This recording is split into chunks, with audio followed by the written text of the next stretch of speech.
എല്ലാവർക്കും പുതിയൊരു വീഡിയോയിലേക്ക് സ്വാഗതം. ഇന്ന് പെർഫെക്റ്റ് ആയിട്ട് ഒരു വട്ടയപ്പം എങ്ങനെ തയ്യാറാക്കാമെന്നാണ് നോക്കുന്നത്. അതിനായിട്ട് ഞാനിവിടെ ഒരു പാത്രം എടുത്തിട്ടുണ്ട്. അതിലേക്ക് 1 കപ്പ് അരിപ്പൊടി, തരികളില്ലാത്ത സോഫ്റ്റായ അരിപ്പൊടിയാണ് എടുത്തിട്ടുള്ളത്. ഞാനിവിടെ എല്ലാതും അളന്നെടുക്കുന്നത് ഈ ഒരു കപ്പിലാണ്. നിങ്ങളും ഇതേപോലെ ഏതെങ്കിലും ഒരു ഗ്ലാസ്സിലാണെങ്കിൽ ഗ്ലാസ്സിൽ, കപ്പിലാണെങ്കിൽ കപ്പിൽ, അതിൽ തന്നെ എല്ലാ അളവുകളും എടുക്കുക. ഇപ്പോൾ ആ കപ്പിൽ തന്നെ ഞാനിവിടെ ഒരു 1/2 കപ്പ് തേങ്ങ ചിരകിയത് ചേർത്തിട്ടുണ്ട്. നിങ്ങൾക്ക് കൂടുതൽ വൈറ്റ് കളറ് അപ്പത്തിന് വേണമെന്നുണ്ടെങ്കിൽ നിങ്ങൾക്ക് തേങ്ങ ചിരകി എടുക്കുമ്പോൾ അതിൻ്റെ വൈറ്റ് പാർട്ട് മാത്രമായിട്ട് ചിരകിയെടുത്ത് ഇതിലേക്ക് ചേർക്കാം. ഇനി വേണ്ടത് ഒരു 1/2 കപ്പ് അവലാണ്. അതേപോലെ തന്നെ വട്ടയപ്പത്തിന് കൂടുതൽ വൈറ്റ് കളർ വേണമെങ്കിൽ വൈറ്റ് കളറിലുള്ള അവൽ തന്നെ എടുക്കുക. ഏത് അവലായാലും ടേസ്റ്റിലൊന്നും വ്യത്യാസമില്ല.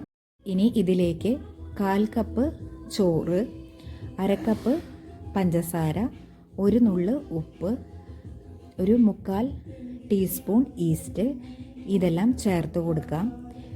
ഇനി ഞാനിതൊക്കെ ഒരു മിക്സിയുടെ ജാറിലേക്ക് മാറ്റുകയാണ്.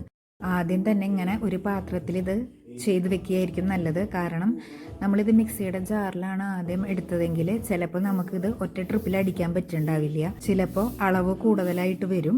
ഇനി ഇതിലേക്ക് 1/4 കപ്പ് വെള്ളം കൂടി ചേർത്ത് കൊടുത്ത് മിക്സിയിൽ നല്ലപോലെ അരച്ചെടുക്കാം. ഞാനിപ്പോൾ ഇവിടെ ഇത് നല്ലപോലെ അരച്ചെടുത്തിട്ടുണ്ട്. ഇനി നമുക്കതൊരു പാത്രത്തിലേക്ക് ഒഴിച്ചു കൊടുക്കാം. എന്നിട്ട് ഒന്നുകൂടി ഒന്ന് മിക്സ് ചെയ്തതിന് ശേഷം ഒരു 1.5 മണിക്കൂർ ഞാനിത് റെസ്റ്റ് ചെയ്യാനായിട്ട് വെക്കുന്നുണ്ട്. ഇപ്പോൾ സമയമായിട്ടുണ്ട്. നമുക്കിനി ഈ മാവ് നല്ലപോലെ ഒന്ന് ഇളക്കി യോജിപ്പിക്കാം. അതിനുശേഷം ഞാനിവിടെ ഒരു പരന്ന പാത്രത്തിൽ ബട്ടർ നല്ലപോലെ തടവി കൊടുത്തിട്ടുണ്ട്. എല്ലാ സൈഡിലും നല്ലപോലെ തടവി കൊടുത്തിട്ടുണ്ട്.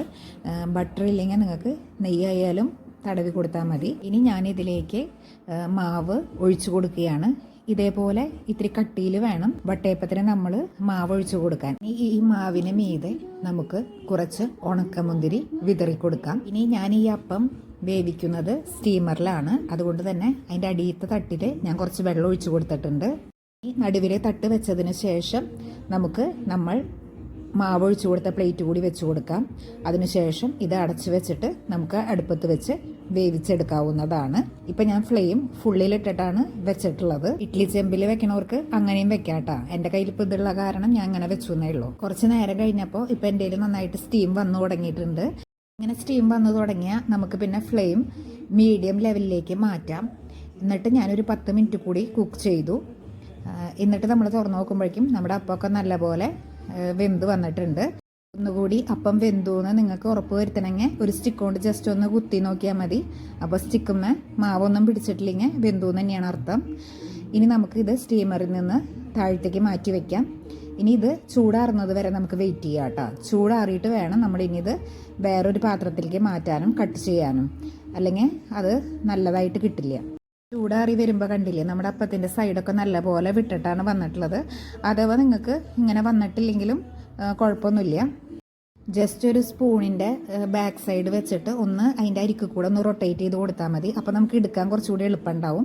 ഇനി ഞാനിത് ചൂടാറിയ ശേഷം മറ്റൊരു പാത്രത്തിലേക്ക് അത് പകർത്തുകയാണ്. ഇപ്പോൾ നമുക്ക് നല്ല രീതിയിൽ അപ്പം വന്നിട്ടുണ്ട്.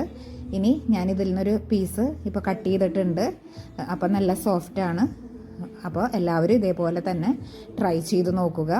അതേപോലെ വീഡിയോ ഇഷ്ടപ്പെട്ടിട്ടുണ്ടെങ്കിൽ, ഉപകാരപ്പെട്ടിട്ടുണ്ടെങ്കിൽ സബ്സ്ക്രൈബ് ചെയ്യാനും ഷെയർ ചെയ്യാനും ലൈക്ക് ചെയ്യാനും മറക്കരുത്. വീഡിയോ കണ്ടതിന് എല്ലാവർക്കും നന്ദി.